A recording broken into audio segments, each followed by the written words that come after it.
शेर है कि तुझसे पहले जो एक शख्स यहाँ तख्त नशीं था, उसको भी अपने खुदा होने का इतना ही यकीन था। आप सत्ता का प्रधान न होने दें और दोनों के बीच लगातार 10 साल तक तालमेल बना रहे, वो अपने आप में कमाल का था। यानी उदारीकरण भी एक तरफ चल रहा है और वेलफेयर स्टेट भी साथ साथ चल रहा है। Manmohan Singh was in office but not in power. Sonia Gandhi was in power, not in office. Manmohan Singh के पहले टर्म में हम सबको याद रखना चाहिए कि मनमोहन सिंह के पहले टर्म में बहुत सारे काम हुए, बहुत तेज़ी से काम हुए और उसका मेरे ख्याल से उसमें जो ब्यूटीफुल स्ट्रक्चर था उस समय का, वो उसका बहुत बड़ा रोल था। तो इसलिए परिवार के ऊपर सवाल उठता है कि क्या यही कारण रहा है कि गांधी परिवार नेहरू परिवार से इतर किसी व्यक्ति का कद उतना बड़ा ना हो जाए, और शायद बीजेपी उसको बात को हाईलाइट करना चाहती होगी, और बीजेपी पॉलिटिक्स करेगी, क्योंकि क्यों ना करे, पॉलिटिकल पार्टी तो पॉलिटिक्स तो करेगी। बहरहाल अब राहुल गांधी पे आते हैं। देखिए, राहुल गांधी पे कोई नया विवाद नहीं है। मुझे याद है कि 2020 में भी 28 दिसंबर को कांग्रेस का स्थापना दिवस था, राहुल गांधी नहीं थे यहाँ पे। वो हर साल जाते हैं। अभी आपने कहा भी कि तारिक अनवर कह रहे थे कि भाई वो उनका पहले से प्रोग्राम था। नमस्कार, आप देख रहे हैं इलेक्शन कैफ़े। मैं अश्विनी कुमार। आज के मेहमान विचित्र सर, शादाब जी, सर मयंक सर, आपको मेरा स्वागत है। पीडी सर, अखिलेश जी और संजय जी, आप सभी का स्वागत है। आज की चर्चा मैं जो मनमोहन सिंह के निधन के बाद जो उनके ऊपर कंट्रोवर्सी हो रही है उसको लेकर है। खासकर दो कंट्रोवर्सी जो कही गई है कांग्रेस पार्टी की तरफ से। ये कहा गया कि जो निगम बोध घाट पर जो अव्यवस्था रही है उनके जो अंतिम संस्कार के दौरान, उसको लेकर उन्होंने निशाना साधा है। साथ ही जो सरकार से स्मारक बनाने की मांग को लेकर, ज़मीन की जो मांग की गई थी, उसको लेकर एक कंट्रोवर्सी जो कांग्रेस पार्टी सरकार पर आरोप लगा रही है। उसके बाद एक ताज़ा मामला आया है कि जो राष्ट्रीय शोक है 7 दिनों का, उस दौरान जो राहुल गांधी हैं वो वियतनाम के दौरे पर गए हैं, जिसको लेकर भाजपा और खासकर अमित मालवीय ने ट्वीट किया है। विचित सर, पहले तो ये कि मनमोहन सिंह की शख्सियत के बारे में थोड़ा सा अगर हम बात कर सकें, क्योंकि हमने पिछले हफ्ते किया नहीं था शो। एक तो उनकी इम्पोर्टेंस जो भारतीय राजनीति के लिए, भारत के खासकर अर्थव्यवस्था के लिए जो उन्होंने किया, और दूसरा आपको लगता है ये जो कंट्रोवर्सीज की जा रही हैं, जबकि उनके ही प्रधानमंत्री के काल के समय ही निर्धारित हुआ था कि भाई किसी और को समाधि स्थल बनाने का आपसे नहीं दिया जाएगा, तो क्या कांग्रेस द्वारा उस मुद्दे को उठाना आपको लगता है कि ये एक तरीके से किसी के निधन के बाद ऐसी राजनीति नहीं करनी चाहिए? नहीं, राजनीति तो नहीं की जानी चाहिए, लेकिन भारत, कभी पढ़ते थे हम लोग कि भारत एक कृषि प्रधान देश है।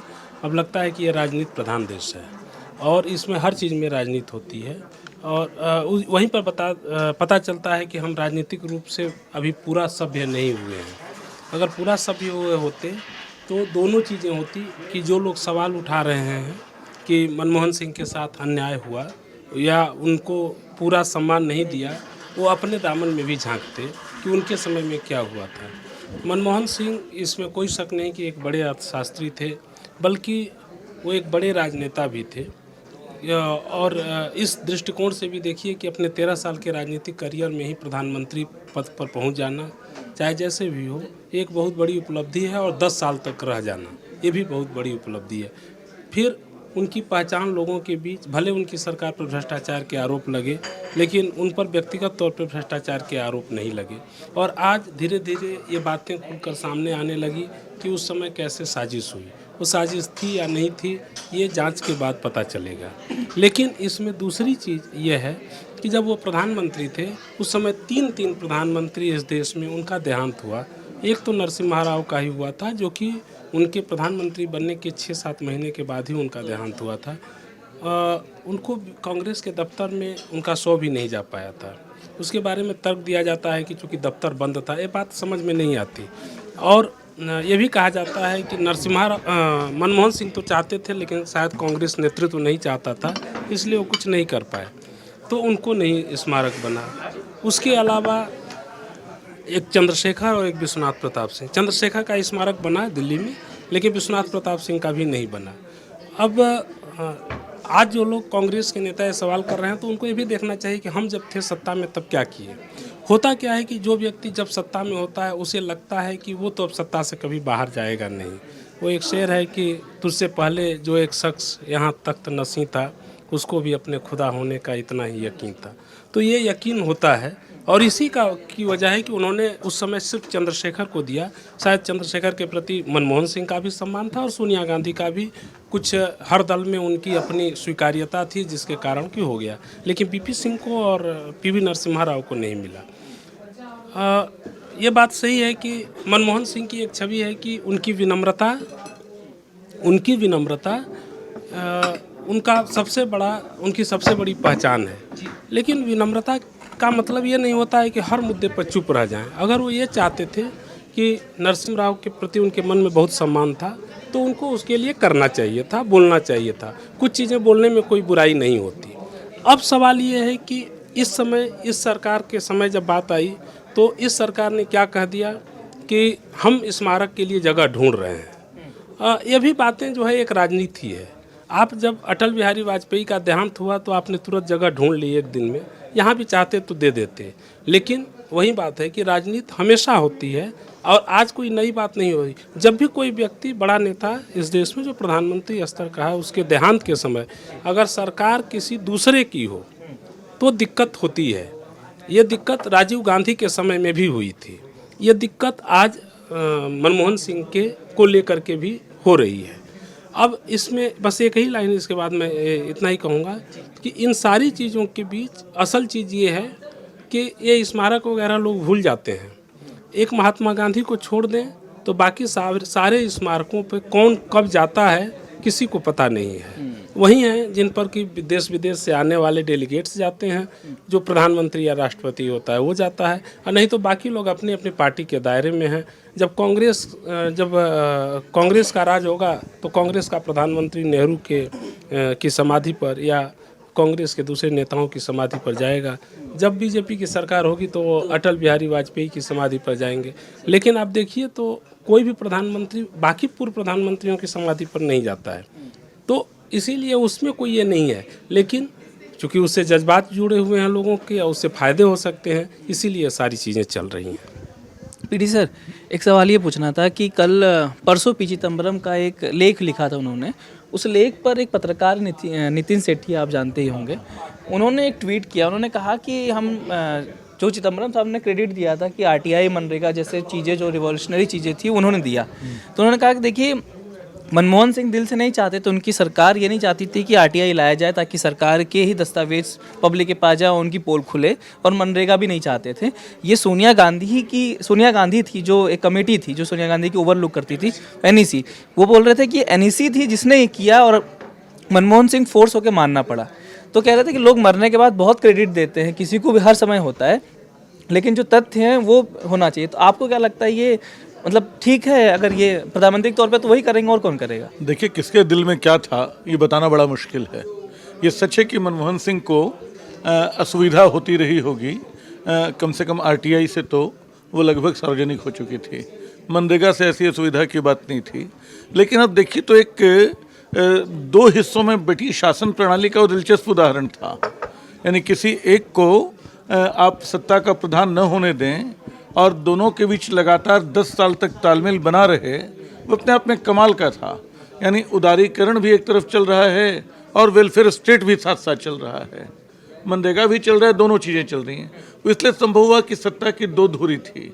एक धुरी होना हमेशा बहुत अच्छी बात नहीं होती। अगर मनमोहन सिंह अड़ जाते तो इनमें से कोई योजना रुकती कि न रुकती, इसका प्रमाण एटमी करार है।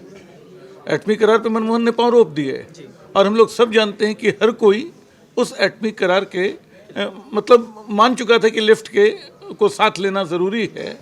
लेकिन लेफ्ट को छोड़ते हुए मनमोहन अड़ गए तो उनकी बात मानी सोनिया गांधी ने, सबने सम्मान किया।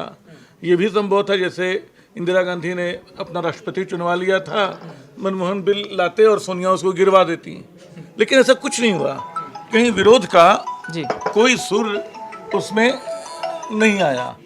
तो वो एक दो धुरी में बटे, सत्ता के केंद्र दो हिस्सों में बटे शासन का वो 10 साल अपने आप में बेहतरीन उदाहरण है। हाँ बोलिए।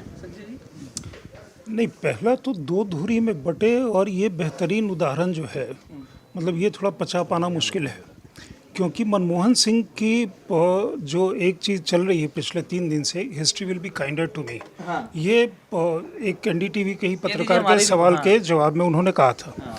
अब हिस्ट्री तो कोई किसी का भी निधन होता है तो बहुत काइंड होता है, फॉरगेट अबाउट मनमोहन सिंह। हम डिस्पैशनेट एनालिसिस या जो लोग कह भी रहे हैं उनकी आवाज़ दबी हुई। दो धुरी का मतलब क्या हुआ था? Manmohan Singh was in office but not in power, Sonia Gandhi was in power not in office. मतलब extra constitutional authority prime minister के ऊपर जो है, एक बिना किसी कॉन्स्टिट्यूशनल बाध्यता के, बिना किसी रिस्पॉन्सिबिलिटी के, और अगर संजय बारू की किताब पढ़ेंगे तो भर भर करके आपको उसमें एग्जाम्पल मिलेगा।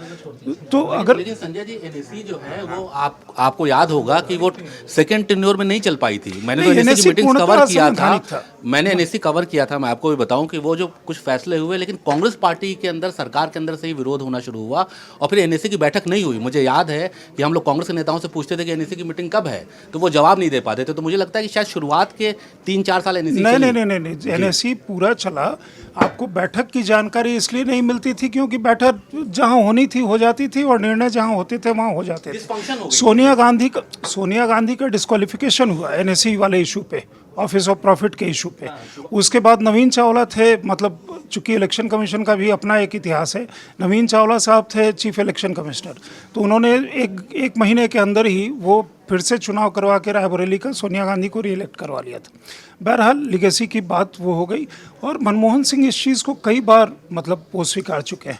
जो सिविल न्यूक्लियर डील की बात है वो किस तरह से हुआ था, अगर एक जर्नलिस्ट जो बहुत नामचीन है और एक मीडिया संस्थान अगर ईमानदारी से काम करता तो वो सरकार उस दिन गिर गई होती, क्योंकि उसके फुटेजेस इतने स्ट्रांग थे। वो उन्होंने, उन जर्नलिस्ट ने भी उसको रख लिया और मीडिया संस्थान ने भी वो दबा करके रख लिया, और बाद में 3 महीने के बाद ऐसा पानी वानी मिला करके 4 महीने के बाद पेश किया जिसकी कहानी नहीं।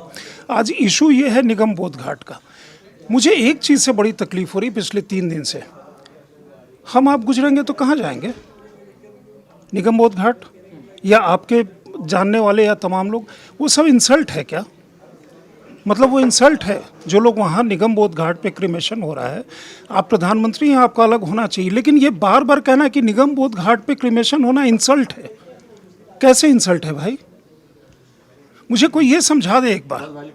और ये इंसल्ट, ये लोगों को आप इंसल्ट कर रहे हैं, लोगों की भावनाओं के साथ इंसल्ट कर रहे हैं।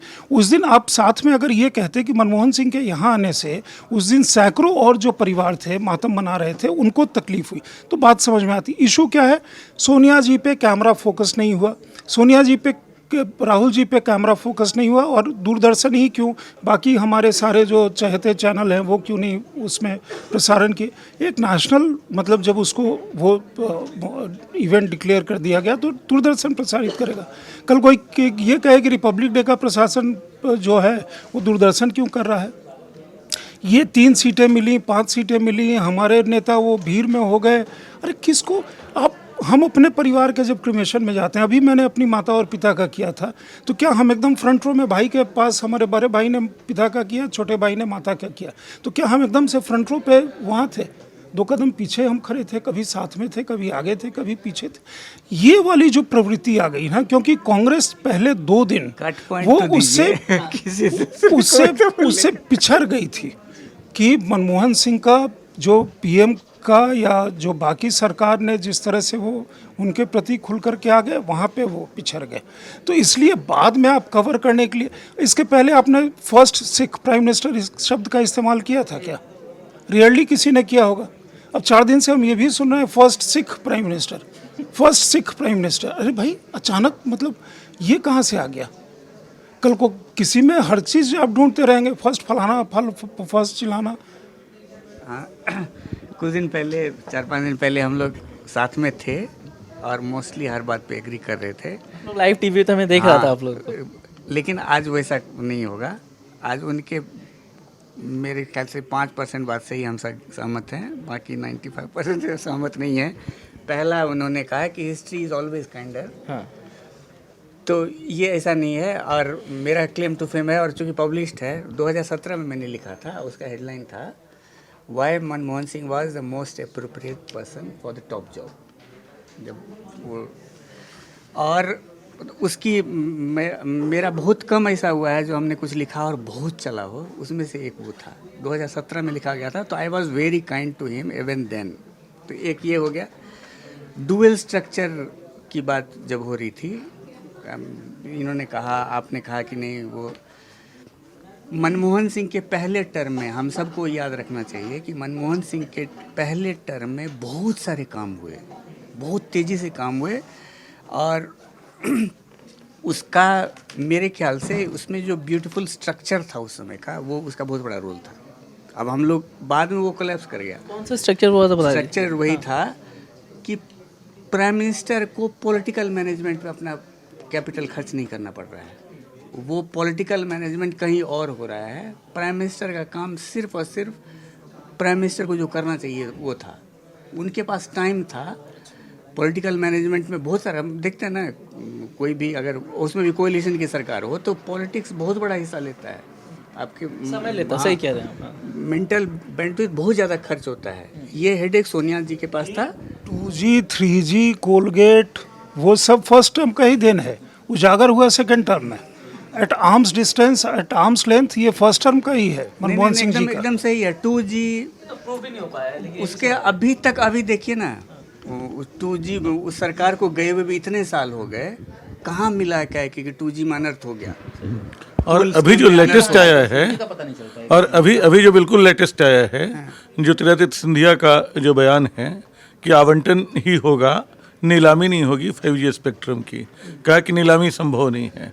सुप्रीम कोर्ट की जो गाइडलाइन थी उसके हिसाब से कहा गया था। तो जिस एक विवाद पे, नीलामी वर्सेज आवंटन के सवाल पे पूरा 2G का विवाद खड़ा किया गया था, अब आप उसको किनारे कर रहे हैं। तो खैर वो हम लोग बहस से अलग हो रहे हैं। ये सच है कि स्मारकों को लेके इतनी बहस नहीं करनी चाहिए।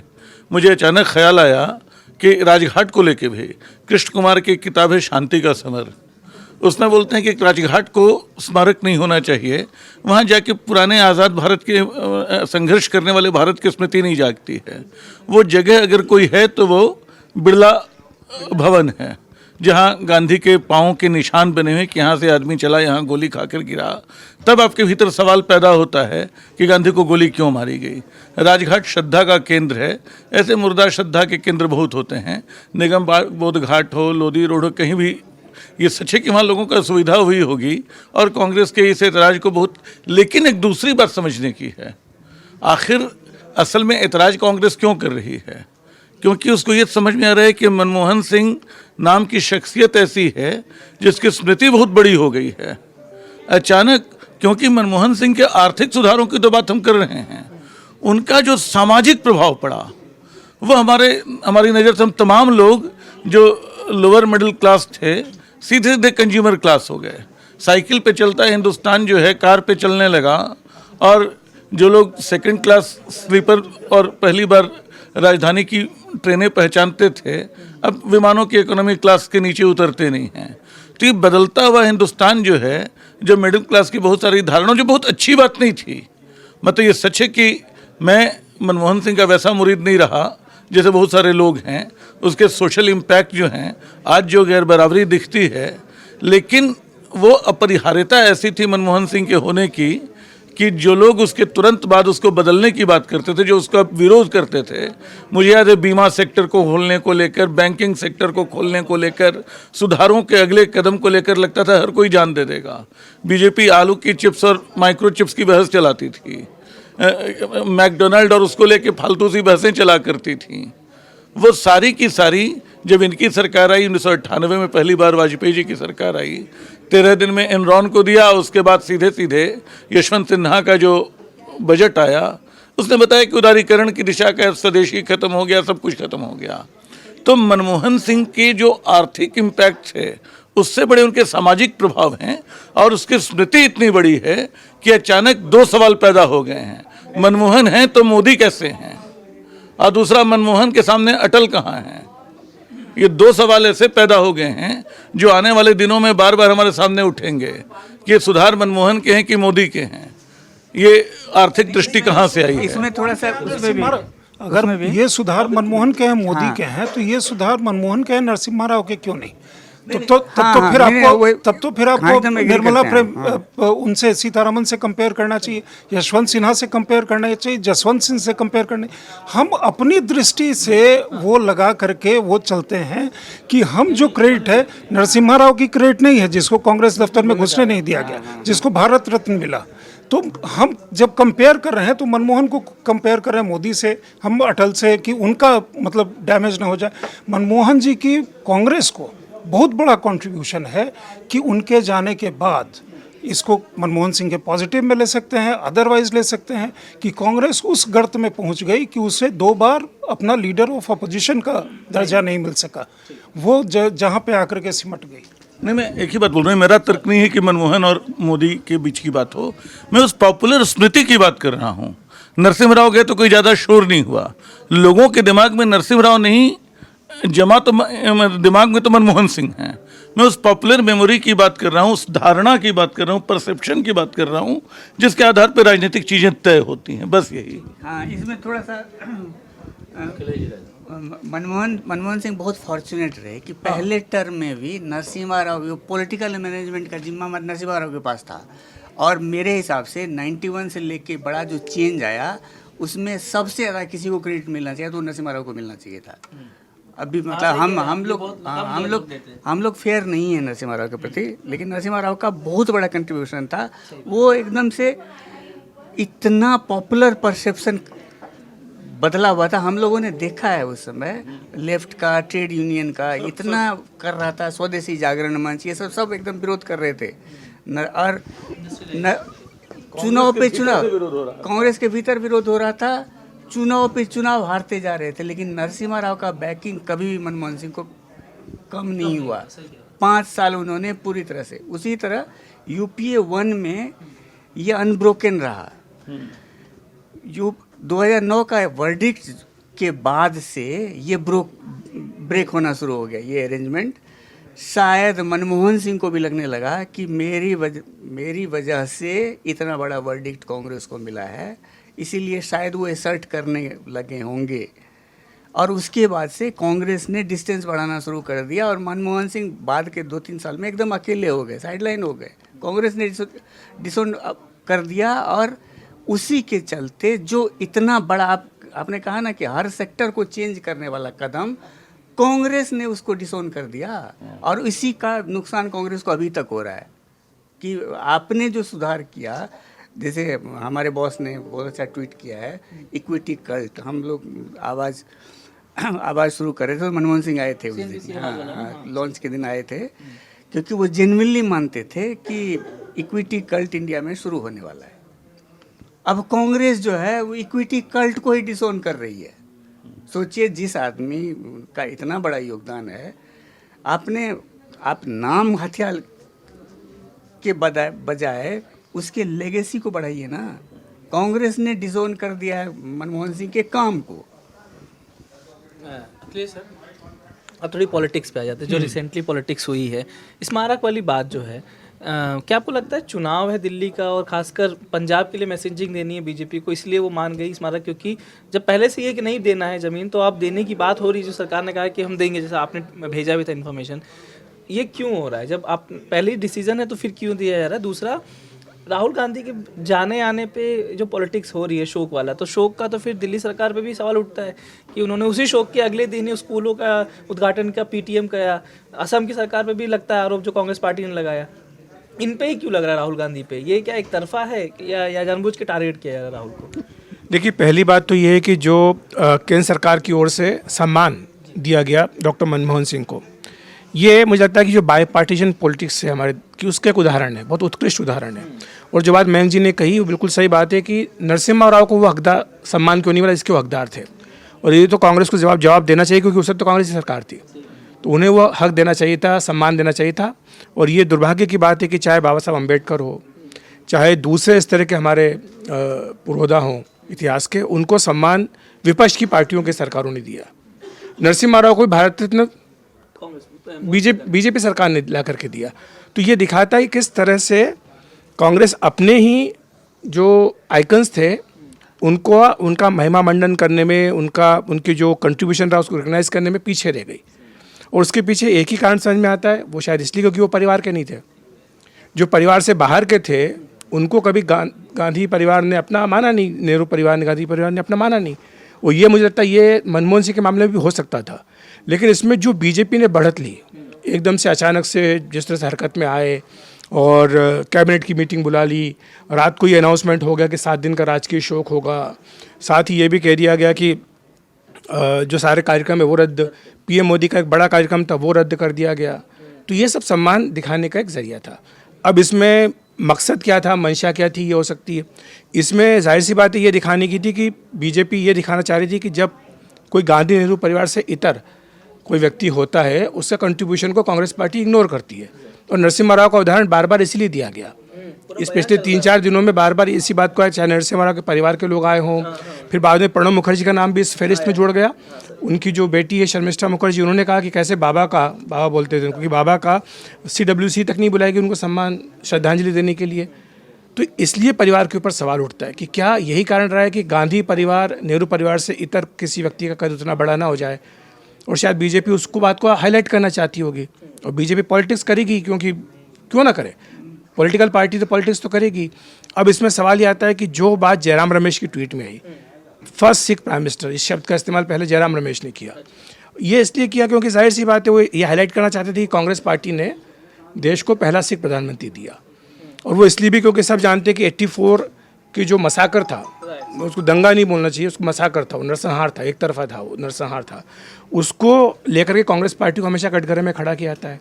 और उसके लिए माफ़ी अगर किसी ने मांगी तो वो मनमोहन सिंह ने मांगी कि कांग्रेस पार्टी की ओर से चूक हुई, और सिखों ने उसके लिए माफ़ भी कर दिया कांग्रेस पार्टी को, क्योंकि नहीं किया होता तो फिर पंजाब में कांग्रेस सरकार नहीं बनती उसके बाद। तो वो हुआ, वो एक इतिहास का एक बड़ा चैप्टर, इस बारे में चर्चा होनी चाहिए।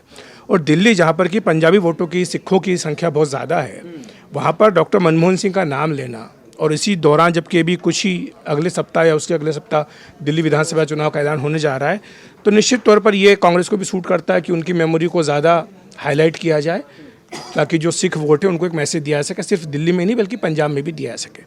अब ये जो बात आपने पूछी कि क्यों ऐसा कर दिया कि राहुल गांधी वहाँ चलेगा, अभी तो राहुल गांधी बताएंगे कि वो इस राजकीय शोक के दौरान विदेश यात्रा पर क्यों चले गए। बीजेपी कह रही कि वो वियतनाम चले गए, तारिक अनवर को मैं सुन रहा था, वो कह रहे हैं कि ये तो उनका पहले से तय कार्यक्रम था इसलिए वो चले गए।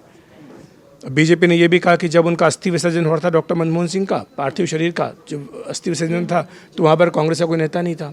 तो उस पर पवन खेड़ा ने सफाई दी कि नहीं ऐसा नहीं, क्योंकि वो पारिवारिक कार्यक्रम था, हम चाहते थे कि जो लोग अंतिम संस्कार के वक्त परिवार के लोग छूट गए थे उन्हें दर्शन करने का मौका मिले, इसलिए वहाँ पर कोई कांग्रेस का नेता नहीं था।